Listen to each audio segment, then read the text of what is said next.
भगवान कृष्ण गीता में कहते हैं कि क्रोध बुद्धि का नाश कर देता है और जिस व्यक्ति के बुद्धि का नाश हो जाता है उसके विनाश में ज्यादा वक्त नहीं लगता है। हमें क्रोध रूपी शत्रु से सावधान रहना चाहिए।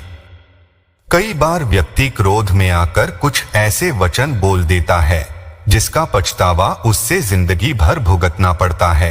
इसके साथ ही क्रोध न सिर्फ मनुष्य के आपसी रिश्तों को तोड़ने का काम करता है बल्कि व्यक्ति को आगे बढ़ने से भी रोकता है। इसलिए व्यक्ति को अपने गुस्से पर काबू करने की कोशिश करनी चाहिए और हमेशा गुस्से से होने वाले नुकसान के बारे में चिंतन करना चाहिए।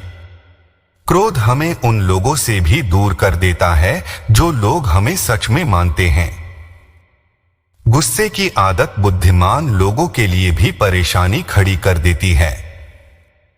गुस्से में लिया गया फैसला व्यक्ति को हमेशा गलत मार्ग पर पहुंचाता है और शक्तिविहीन कर देता है। इसके साथ ही अंदर से खोखला बना देता है। एक समय बाद व्यक्ति के वास्तविक स्वभाव को भी खत्म कर देता है। इसलिए व्यक्ति को क्रोध करने से बचना चाहिए। गुस्सा गलतफहमियों को बढ़ाकर रिश्तों में जहर घोल देता है। शांत दिमाग से ही मुश्किलें सुलझती है। क्रोध मूर्खता से शुरू और पश्चाताप पर समाप्त होता है। क्रोधित मनुष्य के गुस्से का उपयोग दूसरे लोग अपने स्वार्थ सिद्ध करने में करते हैं। जब मनुष्य जिद करने लगता है उसी समय क्रोध का जन्म होता है। क्रोध को यमराज कहा जाता है। क्रोध करने की आदत व्यक्ति की वह कमजोर कड़ी होती है जो अक्सर बने बनाए काम को बिगाड़ देती है। जो व्यक्ति अपने गुस्से को नियंत्रण में नहीं रख सकता है वह व्यक्ति अकारण तनाव में घिरा रहता है। गुस्से में बोला गया हर एक शब्द दोबारा वापस नहीं आता। गुस्सा यानी क्रोध करने का अर्थ है दूसरों की गलतियों की सजा खुद को देना। दिन भर काम करने के बाद मनुष्य उतना नहीं थकता जितना कि उसे गुस्सा या चिंता थका देती है। गुस्से में हो तो कुछ भी बोलने से पहले 10 तक गिनो, अगर ज्यादा क्रोध में तो 100 तक। जब क्रोध आए तो उससे होने वाले परिणामों के बारे में सोचो। इंसान गुस्से में अपना नियंत्रण खो देता है और अक्सर वह कर बैठता है जो वो नहीं करना चाहता है। मूर्ख इंसान गुस्से को जोर शोर से प्रकट करता है किंतु बुद्धिमान मनुष्य शांति से उसे वश में करता है। अगर आप जीवन में आगे बढ़ना चाहते हैं तो आपको अपने गुस्से की आदत को छोड़ना ही होगा। गुस्सा एक तेज तलवार की धार की तरह है जो हमारा सब कुछ खत्म कर सकता है। क्रोध इंसान का सब कुछ तबाह कर देता है, इसलिए किसी भी चीज को शांति से समझे।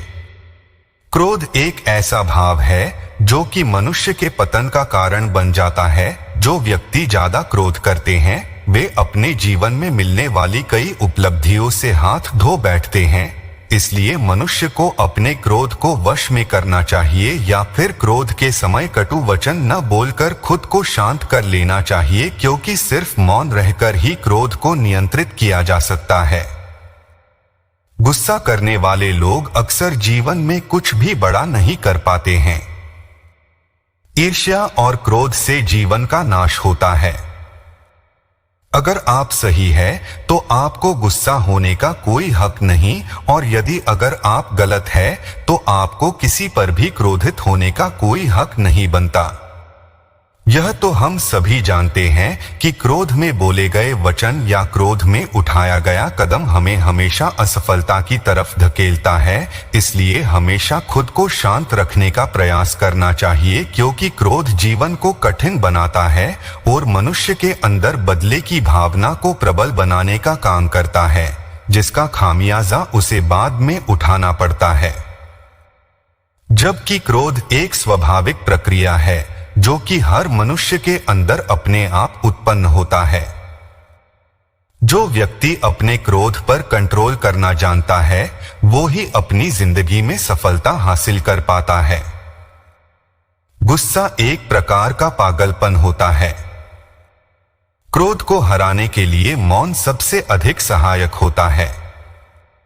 क्रोध डरपोक लोगों के दिलों में बसता है। क्रोध को नियंत्रित करने का सबसे सही तरीका है मौन रहना, क्योंकि मौन रहकर जो भी व्यक्ति अपने गुस्से को जाहिर करते हैं वो लोग वास्तव में रिश्तों की गहराई समझते हैं। और आज की युवा पीढ़ी क्रोध को अपनी शान समझने लगे हैं और क्रोध में आकर गलत कदम उठा रहे हैं, जिनका खामियाजा उन्हें बाद में भुगतना पड़ता है। इसलिए लोगों को अपने क्रोध पर कंट्रोल करने की जरूरत है। क्रोध से आमिर व्यक्ति घृणा और गरीब तिरस्कार का पात्र होता है। विश्व में सबसे मुश्किल कामों में से एक है अपने गुस्से पर काबू पाना है। गुस्से में की गई बातें हमेशा अंत में उल्टी ही निकलती है।